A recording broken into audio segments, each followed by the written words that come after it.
Beaten by my father. Bullied by classmates. With no way out. I ended up at a tattoo shop in an alley. I heard the boss was a tough punk who fought fiercely. And everyone around him was afraid of him. I pushed open the door and pulled out a crumpled $10 bill from my pocket. Gathering my courage, I said, "I heard you collect protection money.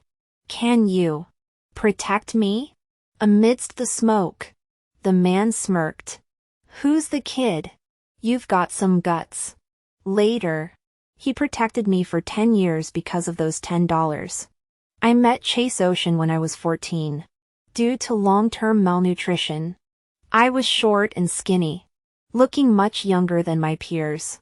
As far back as I can remember, my father was always unemployed. The three of us relied entirely on my mother's monthly wage of $3,000 from the garment factory. My father was a compulsive gambler, but he lost 9 times out of 10. When he lost money, he'd get in a bad mood. And when he was in a bad mood, he'd drink. When he was drunk, he'd beat my mother and me. The floor was often littered with broken bowls and leftover food. When I was 5, he lost a lot of money. That night, reeking of alcohol, he grabbed my mother by the hair, threw her onto the cement floor, pressed her face into the ground, and kicked her in the abdomen when he grew tired. "Do you think I'm worthless now that I can't provide for you? Huh? You filthy whore. You didn't give me a son to carry on my name. I can't even hold my head up in public. It's all your fault my fortune is ruined. If I hadn't married you, I'd be a successful man by now." My mother was beaten into a ball on the ground. Deep red blood tangled her hair into knots. Strand by strand. She didn't dodge or resist, naively trying to awaken the last shred of humanity in the man through endurance. When there was no more flesh left on my mother's body to strike, he fixed his gaze on me. "And this little slut. A whore gives birth to a little whore. What's that look you're giving me? What? You think you can hit me?" A heavy slap struck my face, followed by intense pain and then numbness. It felt as though all sounds had been sealed inside a glass dome, completely cut off from the world. My eardrum was perforated from the blow. My mother cried out, hiding me in her arms and using her frail body to shield me from the storm. The man's curses and the woman's screams ceased as the abuser grew exhausted. In the dead of night, the man's snores mingled with the woman's sobs. My mother, with red eyes, applied medicine to my wounds and silently cleaned up the mess on the floor. We huddled together on the small bed, her arms tightly wrapped around me. I said, "Mom, can we leave this place? I'll earn a lot of money to take care of you." She looked out the window at the moon, which had a large hole in it. "No, we can't leave. Your father was very good to me when he was young. He saved money to buy me a gold bracelet, carried me on his back for miles just to take me to see fireworks, and bought me so many beautiful clothes I couldn't wear them all." I tugged at my mother's clothes, which had been washed until they were faded and worn out. "Mom, you're lying." She stroked my head, her tone stubborn. "Mom isn't lying. Your father is just confused right now. He'll get better. He promised to take care of me for the rest of his life. He said so. Just like the moon outside the window, it will eventually become full again." Her voice was soft. It seemed like she was speaking to me, yet also to herself. The next day, Dad sobered up and acted as if nothing had happened, chatting and laughing with Mom. He reached out and asked Mom for money. He said, "Wanru, I still love you. I just drank too much and made a mistake. Once I win some money, I'll take you to live a good life." With just a few words, he had Mom completely convinced, and she gave him her entire paycheck. This scene was so familiar it made my heart race. I looked at the money in my father's hand and wanted to ask my mother, "Didn't you promise me that you'd send me to kindergarten once your salary came in this month?" I was already 5 years old and had never been to kindergarten. But my mother was smiling happily, her eyes fixed on my father, completely forgetting about me. So I silently closed my mouth. It's okay. My mother will definitely remember me next month. But even when I enrolled in elementary school through the national education policy, my mother never remembered me.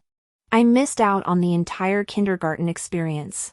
As I grew older, I came to understand that my father's behavior was called domestic violence. The teacher said I could call the police, and the police officers would protect me and my mother. So, one night after being beaten, while my father was asleep, I took my mother's hand, filled with endless joy and anticipation. I even forgot the pain on my body. Mom, let's go report him to the police and have him arrested. My mother wasn't as happy as I had imagined. Instead, she looked at me with a look of shock and heartbreak. Ching Ching. He's your father. How could you do this? Her tone of condemnation felt like a slap across my face. I turned bright red in an instant, feeling like I was the worst daughter in the world. But that wasn't true. The teacher said domestic violence is domestic violence. And no matter who it is, it can't be forgiven. So I insisted on calling the police. Mom hit me for the first time. She broke a wooden stick as thick as her finger and made me kneel on the ground to reflect. I realized for the first time that it wasn't just Dad's hits that hurt, Mom's hits hurt too. I realized for the first time that Mom could also hit people. Just not Dad. I didn't cry when my father hit me countless times. But that night when my mother hit me, I cried all night long. The next day, my mother, for the first time ever, cooked an egg and rubbed my wounds.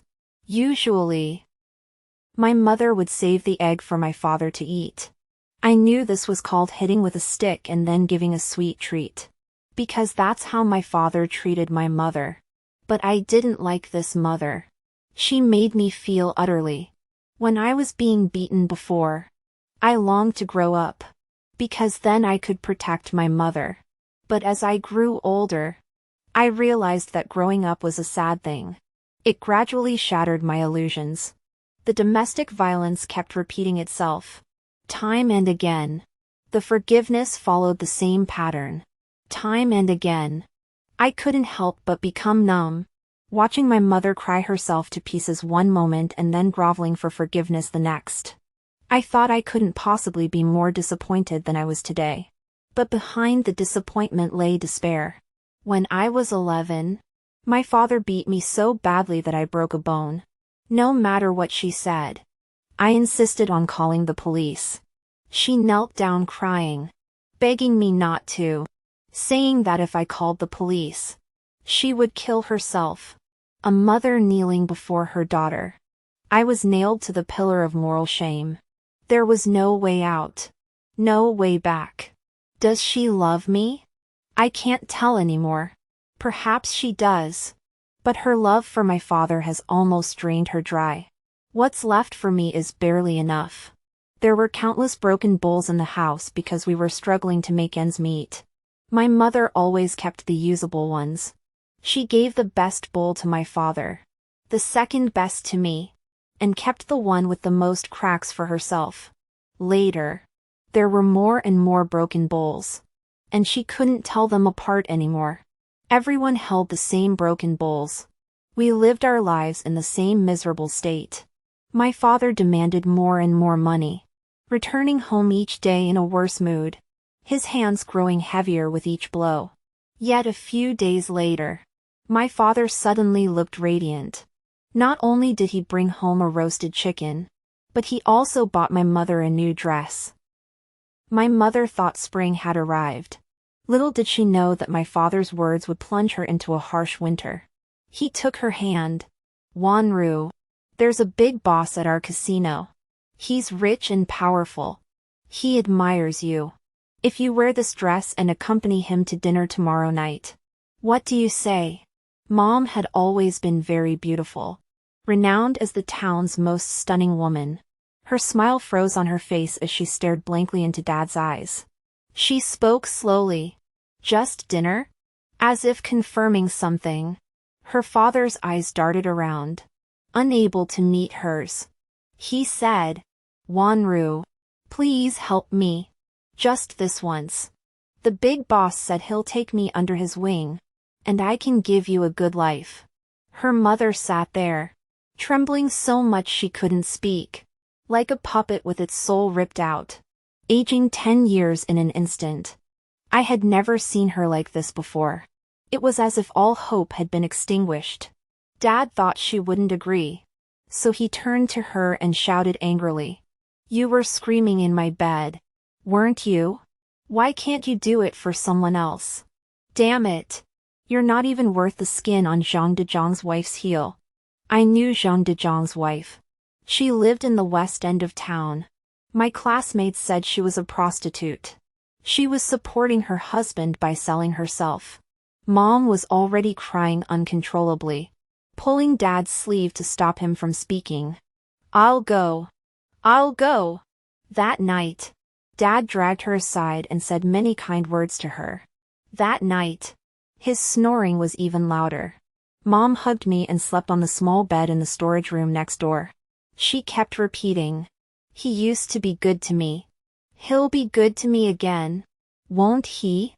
I asked, "What about now?" She turned her head slowly toward me, her eyes brimming with tears. "He used to be so good to me.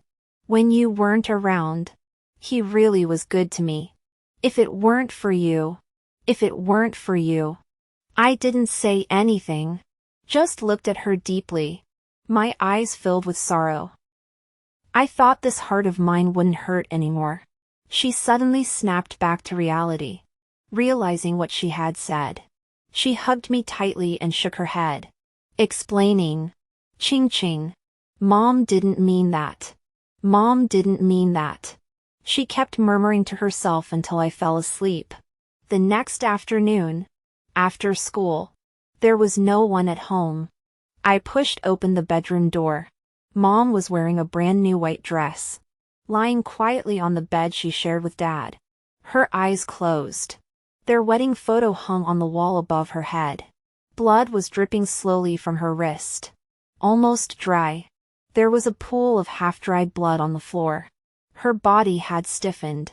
My mother had committed suicide. She died in the dream she had woven for herself.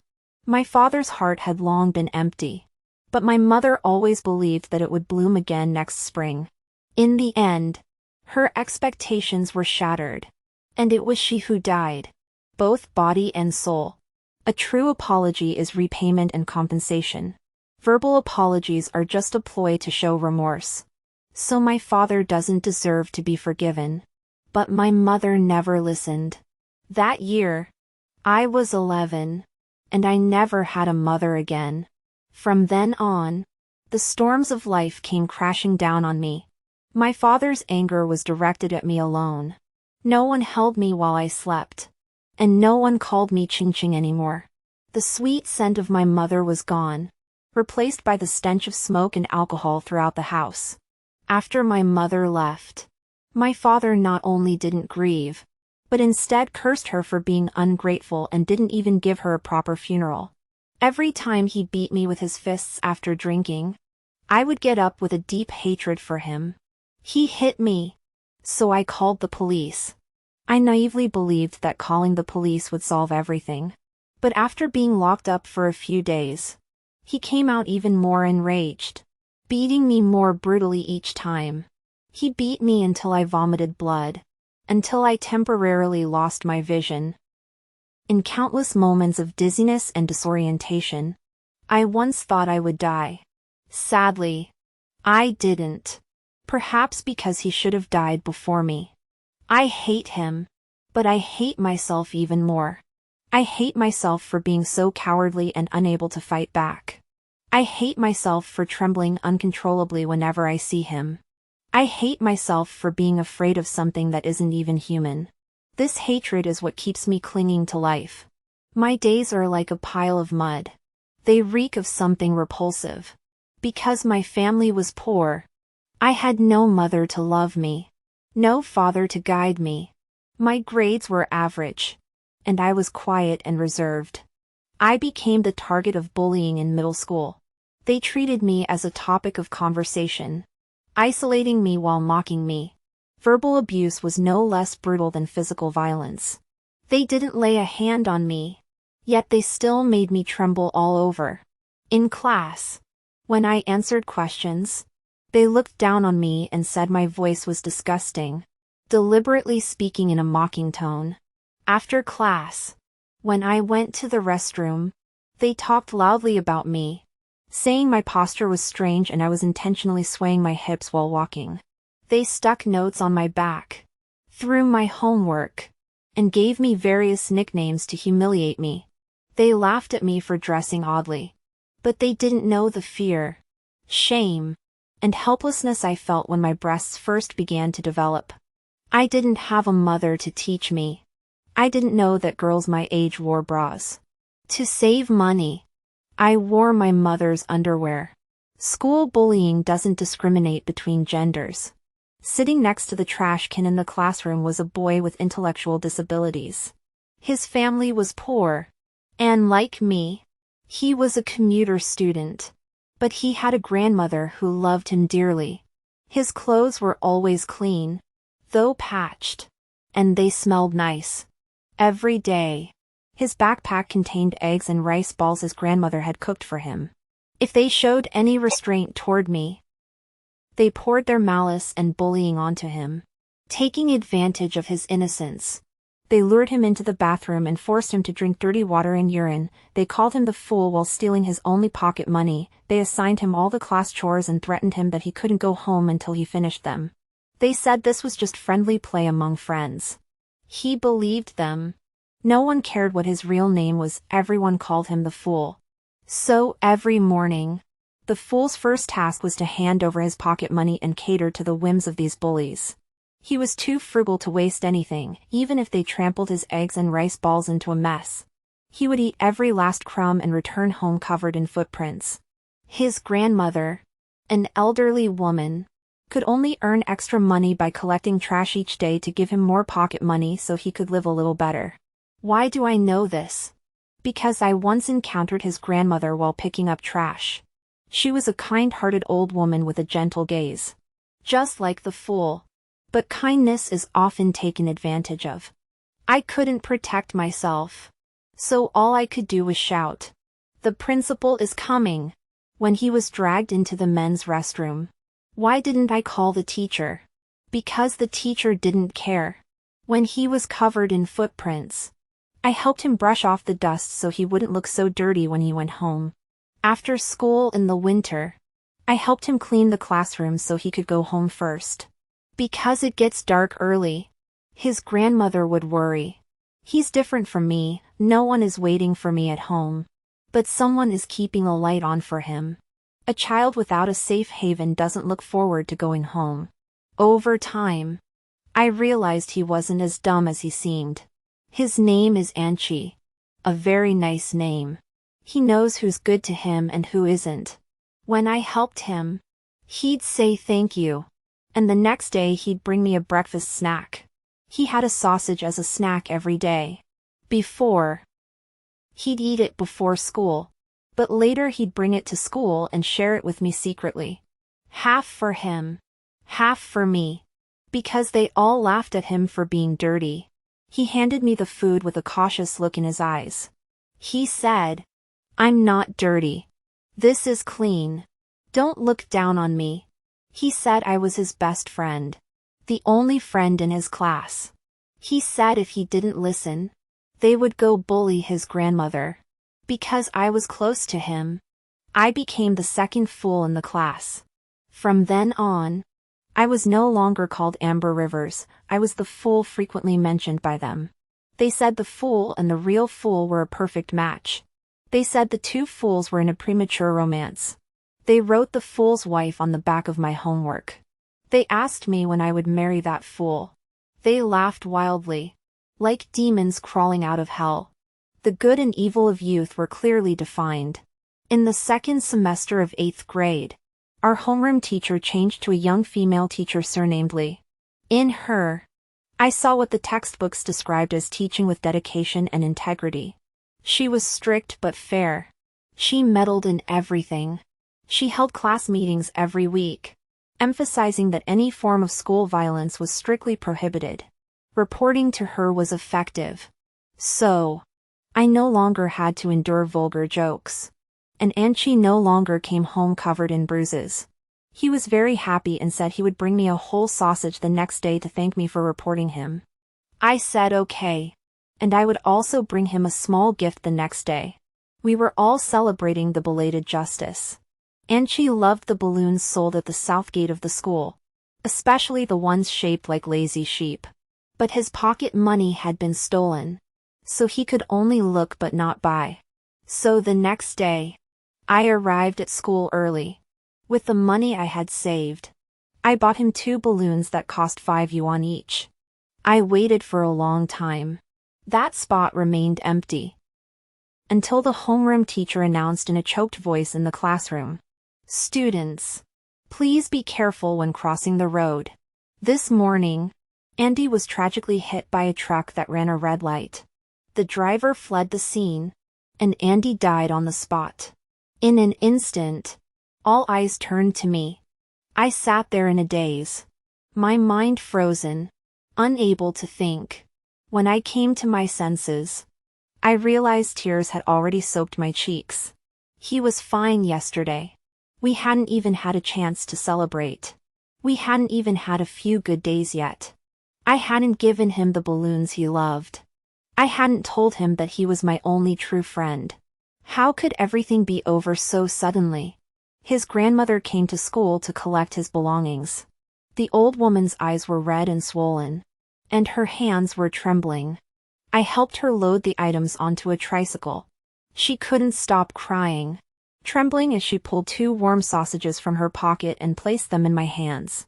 Xiao Qi said. He said he wanted to give his best friend 2 sausages today.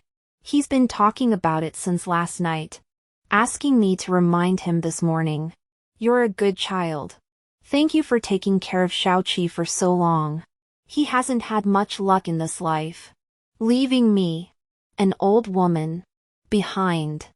I stood on one side of the road, watching her frail figure struggle to push the tricycle forward, her empty clothes fluttering in the wind like a wooden boat about to capsize. 2 lazy sheep balloons were tied to the handlebars, swaying in the sky. They swayed back and forth, as if Anchi was bidding me farewell, until the last glimpse of his figure disappeared around the bend of the narrow path. I blinked my dry eyes. On a winter afternoon, the sunlight was so bright it hurt my eyes. The extra table by the trash can had been removed. The classroom looked crowded, and no one noticed that a student was missing. When a person dies, it's like water disappearing into water. Everything gradually returned to calm. Anchi went from living in their mouths to living in my memories. His good days didn't last long, and neither did mine. In 9th grade, my studies became intense, and my homeroom teacher applied for free boarding for me at the school. It was the second night after I moved in. I was in the classroom doing evening self-study.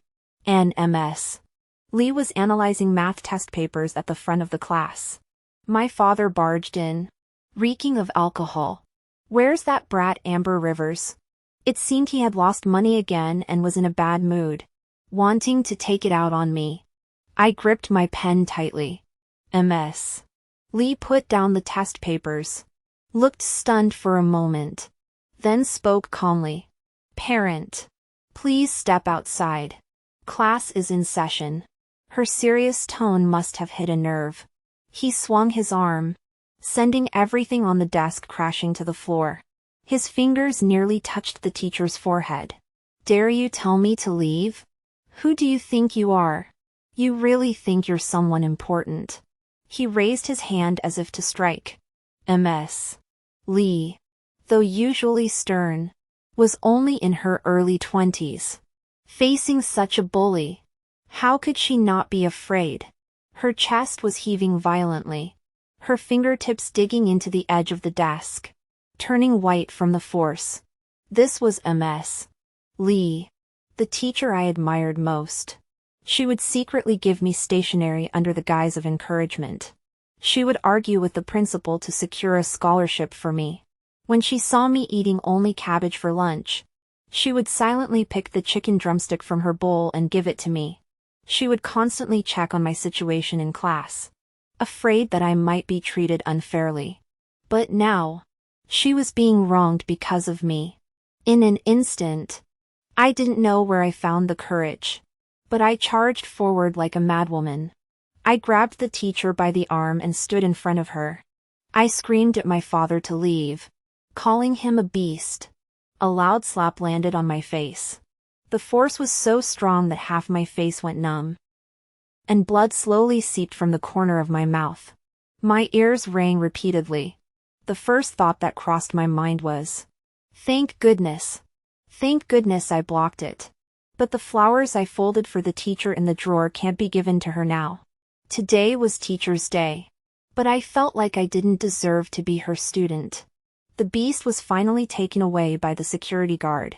I slowly raised my head and looked around at the stares directed at me. They hadn't done anything, but I felt like I had been stripped naked. That slap shattered the teacher's authority and my self-respect, along with the last shred of protection I had left. The principal found the teacher and said that living in the dormitory would endanger the safety of other students, suggesting that I continue commuting. The teacher tried to speak up for me, but I couldn't bear to accept her kindness anymore. I agreed to move out that night. At that moment, I was grateful that I had so few belongings that I didn't need the teacher's help and could move everything on my own. Looking out at the pitch-black night, I knew that from tomorrow onward, my good days were over. The abusers had nothing to fear, they would become even more brazen from now on. And upon returning home, I would face the bitter consequences of my first act of resistance. Standing at the intersection with my luggage, I reminisced about the past and imagined the future. The past and future intertwined freely in the present, both swept by the cool breeze of early autumn. In a daze, I fell into an illusion that my entire life would be a difficult and muddy path. However, life goes on. So, in this river of suffering, I paddled on with my broken oar. The most direct way to deal with violence is to fight back with violence. Use their own methods against them. I wrapped myself in a single blanket and spent the night in the cold wind at bridge approach. As dawn broke, a pair of eyes flashed through my mind. Black as ink, cold and sharp. Half a year ago, an outsider moved to this small town. They opened a tattoo shop in the deepest part of Pingan Alley. It was said that the mother and son were a reckless punk and an unreasonable crazy widow. My father had always bullied the weak and feared the strong. One day, he got drunk and started ranting, calling the crazy widow in the alley a slut, saying anyone could walk through her door. The words reached the punk's ears. That night, my tall, burly father was dragged back like a dead pig. His face was swollen and bruised, his mouth filled with blood mixed with two broken teeth. The man was tall, and his face was obscured by the light. He casually threw him into the yard. He stepped forward, grinding his toes into the man's fingertips. His voice cold and menacing. "Old bastard. If you ever dare to let me hear you speak that way about my mother again, you'll regret it." My father nodded frantically, not daring to make a sound. I hid behind the door, peeking through the crack. Our eyes locked, and the man let out a faint, menacing laugh from the depths of his throat. By the time I snapped back to reality, he was already gone, and my back was soaked in cold sweat. He didn't harm my family, the punk had some honor. That night, I pretended to be asleep while my father cursed and screamed in agony next door. Strangely, I felt a secret sense of satisfaction. The punk had struck hard. My dad couldn't get out of bed for 3 days and didn't even have the strength to hit me. Later, I was afraid of getting into trouble, so I deliberately avoided that alleyway every time.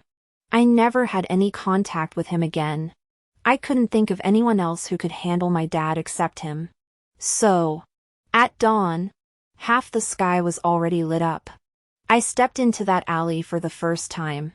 The edges of the stone-paved path were covered with soft green moss. At the end stood a two-story house with weathered walls that had been repaired and painted a clean white. A small osmanthus tree stood in front of the house, and the air was filled with a faint fragrance. I took a deep breath and pushed the door open. The living room came into view, with various hand-drawn pictures hanging on the walls. A man stood with his back to the door, wearing a white work vest. His arms muscular and defined. One finger held a cigarette, while the other hand was busy organizing tools on the workbench. Hearing the sound, he tapped the ash from his cigarette and continued his work. His tone was casual. "It's not time yet, we're not open." I knew. The sign at the door read 3 p.m. to 12 a.m. But I wanted to say I wasn't here for a tattoo. However, I found it incredibly difficult to even open my mouth. I had forgotten to tend to the wound from last night, and my lips were stuck together. "Come back this afternoon." He turned his head. The cigarette in his hand trembled slightly. His dark eyes fixed on me for a moment before he muttered a curse under his breath. Before I could process why. "Son. Fried rice, oh my God. I told you we got up too early today. Damn it. Damn it." The woman just peeked her head out before rushing back into the kitchen with a spatula. So quickly that I only caught a glimpse of her sleeve.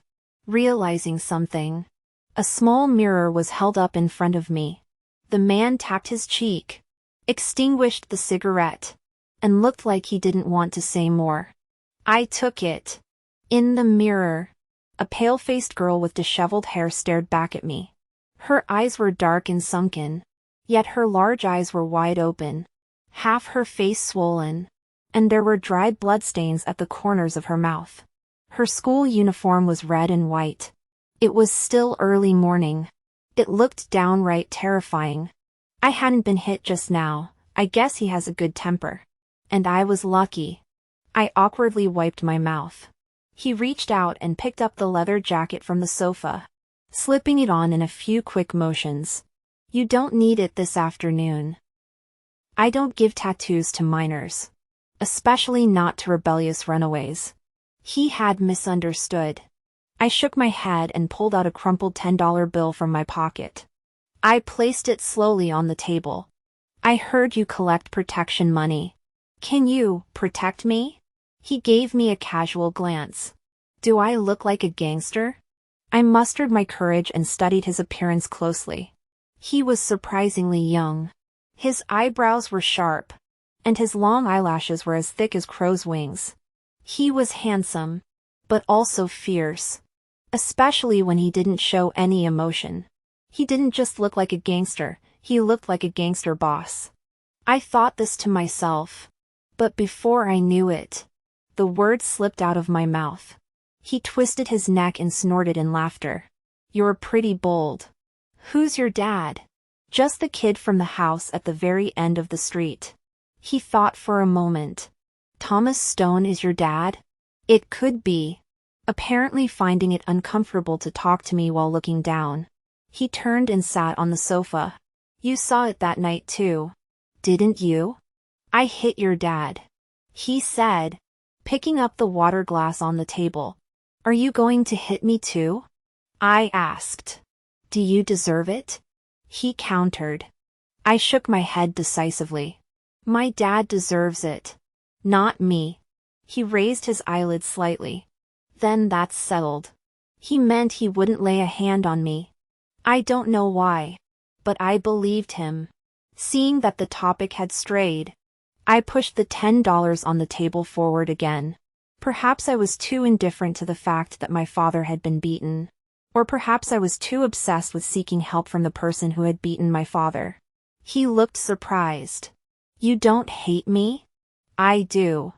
I hate you for not beating him to death." I didn't even think about it. The person across from me was suddenly choked, coughing several times.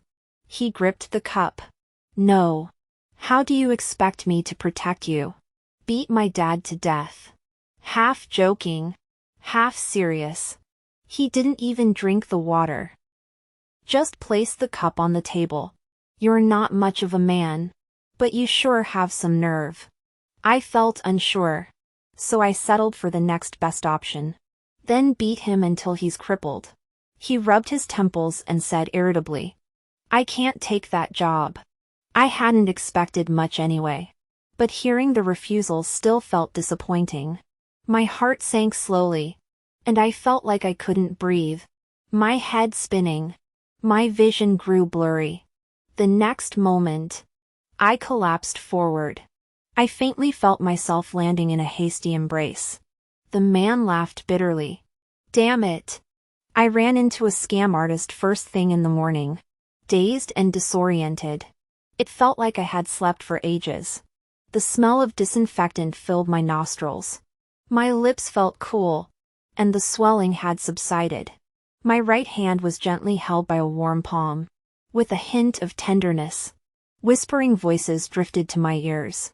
Kid, half of this is your fault for scaring the kid unconscious. The voice carried a hint of reproach. I'm more innocent than Doe. The man said lazily. What are you talking about? The doctor just said high fever, emotional distress, long-term malnutrition, and low blood sugar. The first two have nothing to do with you? The kid was almost cooked. And you're here making excuses. The woman's voice suddenly rose several octaves. As if unable to contain her anger, she clenched her fist and gave the man a hard slap. Ouch! The man feigned pain. Then a familiar scent drew near, and my right hand was gently cradled in a warm palm. You don't know what I just went through changing her into a hospital gown. Her body was so thin and frail, covered in bruises, not a single inch of good skin left. The voice paused, choking with emotion. This poor child has suffered so much. The man's careless tone sharpened, suddenly tinged with harshness. Damn it! Thomas Stone is truly a complete old bastard. He could even harm his own daughter. I should have just killed him that day. Chase Ocean, can you calm down? It seemed as though they had both touched upon a taboo subject, and neither spoke. For a moment, the ward fell into an eerie silence. The cold medicine trickled down the needle on his right wrist, slowly seeping into his body. So his name was Chase Ocean. Vaguely, I thought of a phrase. Clear rivers and calm seas. MS. Lee had praised my name, saying it was well chosen. Chase Ocean, his name was also beautiful. His parents must have loved him very much. My name was chosen by my father on the day I was born. He was in a hurry and pointed to a small river by the field, saying the water was clear. So he named me Amber Rivers. My mother agreed without hesitation. It wasn't until I met Lee that I realized even a wild grass could bloom into a flower. The sounds around me grew faint.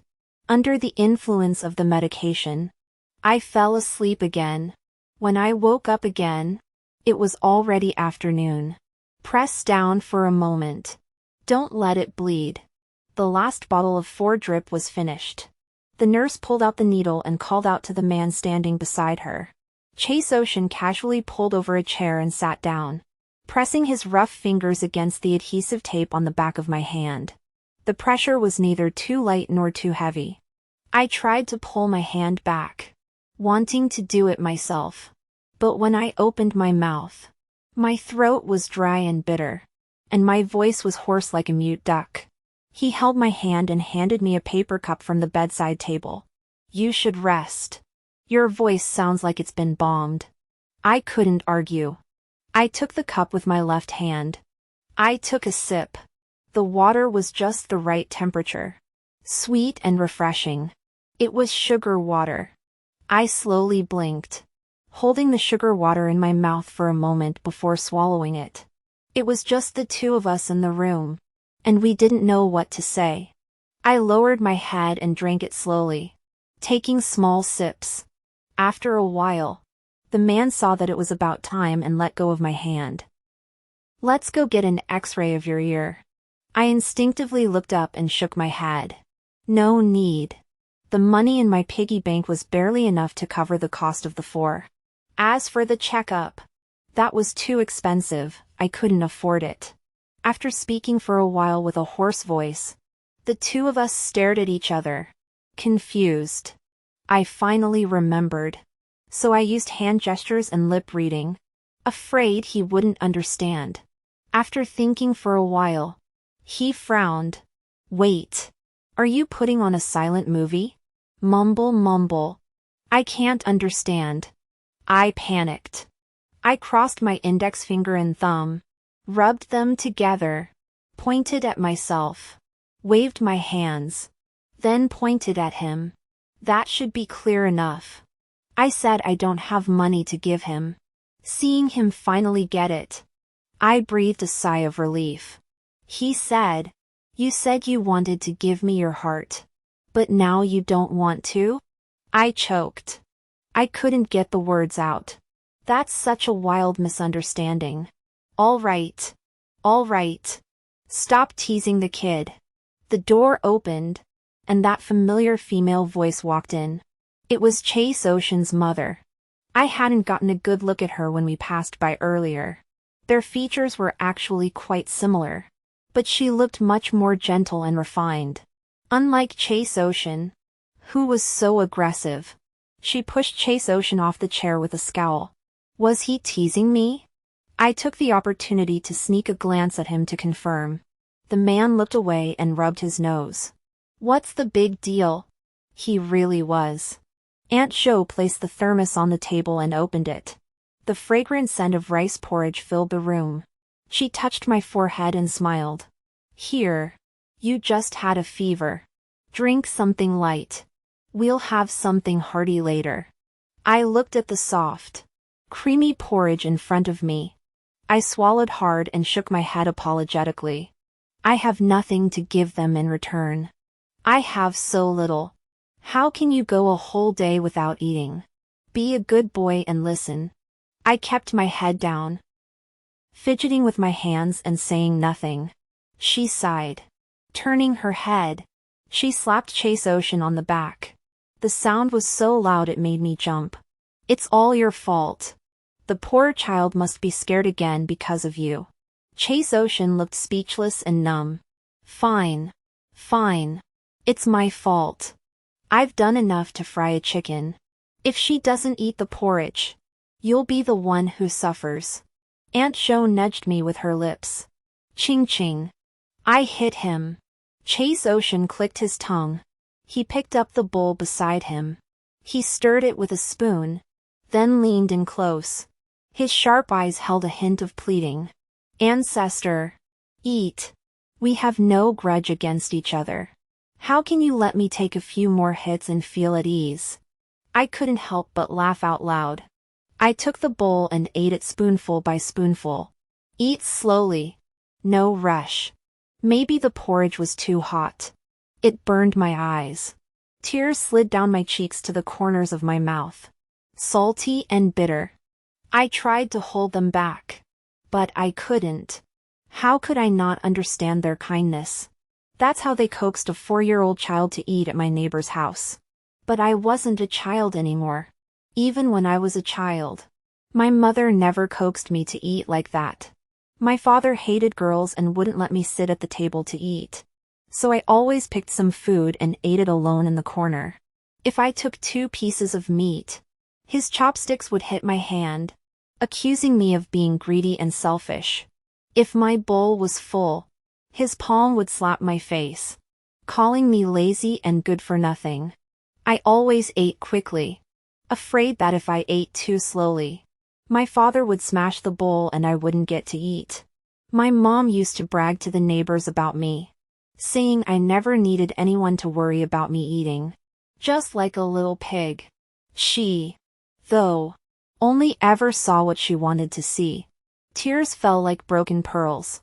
Fearing they'd notice, I hurriedly lowered my head, nearly burying my face in the porridge. I really didn't used to cry much. A man held a pack of tissues, wanting to give them but dared not. I swallowed hard, my voice tight. Mom, This time it must be because you didn't cook the porridge properly. By the time I finished the porridge, my tears had finally stopped. Is it good? Ching ching. Aunt Jo looked at me with a mix of anticipation and anxiety. I forced a smile and nodded vigorously. She exhaled in relief. She turned and gave Chase Ocean another hard slap. Kid, when have I ever messed up cooking? Chase Ocean covered his arm.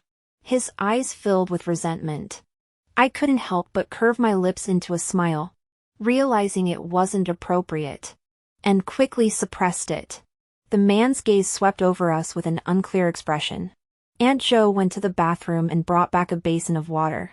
She returned with a warm towel, gently wiping my face, and left it on my eyes for a while, crying like this. You're still such a pretty little kitten. I bit my lip, my ears turning red. She said, wait a moment. Let's go for a quick checkup. The doctor said your right ear is a bit inflamed, so we'll get an X-ray. It won't hurt. As for the cost, that boy made you stay in the hospital. He has plenty of money, he'll have to pay. He's an adult, he made a mistake and won't take responsibility. I'm so ashamed I could die. Chase Ocean was clearing the dishes. Not looking up, right. The X-ray was quick. The doctor looked at the gray image and spoke seriously. This child's right ear was injured previously. The injury was left untreated for too long, causing the eardrum to perforate. Now it has been subjected to repeated blows, exacerbating the injury. The situation is complicated. All we can do is prescribe medication to reduce the current inflammation. Can surgery cure it? Aunt Jo frowned. The success rate of surgery is very low. I don't recommend it. It seemed like no one had expected this outcome. After leaving the hospital, everyone remained silent. But I didn't want them to be upset because of me. The hearing in my right ear had been gradually deteriorating, something I had noticed long ago. When I was 5, my father's slap caused my eardrum to perforate. My mother took me to the hospital, but my father snatched the money from her on the way, intending to gamble it away. He said I didn't have the constitution for such a delicate condition but had a delicate disposition, making a fuss over trivial matters and constantly running to the hospital. My mother was weak, she could only hold me and cry, then give me 2 anti-inflammatory pills. At first, my ear hurt so badly I couldn't sleep all night. I felt a constant pressure inside, and it would get hot. I hugged my mother and said I felt terrible. She patted my back and told me to close my eyes and sleep, it would be okay once I fell asleep. I tried, but it didn't work, the pain felt amplified. I said, Mom, it still hurts so much. Her eyes lost their tenderness and instead filled with impatience and doubt. She said, I work hard to earn money. Can't you be less spoiled and unreasonable? But I wasn't lying. It really hurt so much. But no one paid attention to me. So I had to endure it. Biting my fingers until they bled. Biting the skin between my thumb and index finger until it turned purple. This method worked, eventually. The pain subsided. Because the pain had become a habit. One long, agonizing night after another. Each one reminding me that I was a child no one cared about. Yet now, this belated compassion was finally being shown to me by them. This realization nearly choked me, making it hard to breathe. I took a deep breath and forced the emotions back down. A smile hung on my face, but my voice was still hoarse. Actually, I'm no different from normal people, and having half a hearing is really cool. Aunt Jo turned her head, her eyes brimming with tears. Chase Ocean pulled his hand out of his pocket, covered my ears, and whispered, Yeah. It's really cool. Pinion Alley is so deep that standing at the entrance and walking inside are completely different experiences. I had thought Chase Ocean was like they said, a punk who collected protection money. That's why I went to find him. But after getting to know him, I realized it wasn't like that. He's a good person. And so is his mother. They are all very good people. The courage I mustered to take a gamble was like a deflated balloon, shrinking back into itself. The blood of Thomas Stone flows through my veins. I cannot escape it in life. Nor can I escape it in death. I am destined to be tormented forever. On the way back, Aunt Jo held my hand tightly, and Chase Ocean carried the medicine the doctor had prescribed for me. Walking behind us, it was so warm and cozy, as if we were a family. I wished this road had no end, that we could keep walking like this forever. But I knew it was impossible. Once we reached the alley, the fantasy had to end. I had no reason to stay any longer. There was a sadness I couldn't quite put into words. I decided to pick up my luggage at the door and go home. As for what awaited me at home, I didn't know. All I knew was that just thinking about it made it hard to breathe. Strangely, I searched the doorway 3 times but couldn't find my bag. Not coming in? Looking for your soul at the door? Probably because I had delayed his work. Chase Ocean started sketching as soon as he got home. His long legs were crossed, one in front of the other, resting on the edge of the stool. I whispered,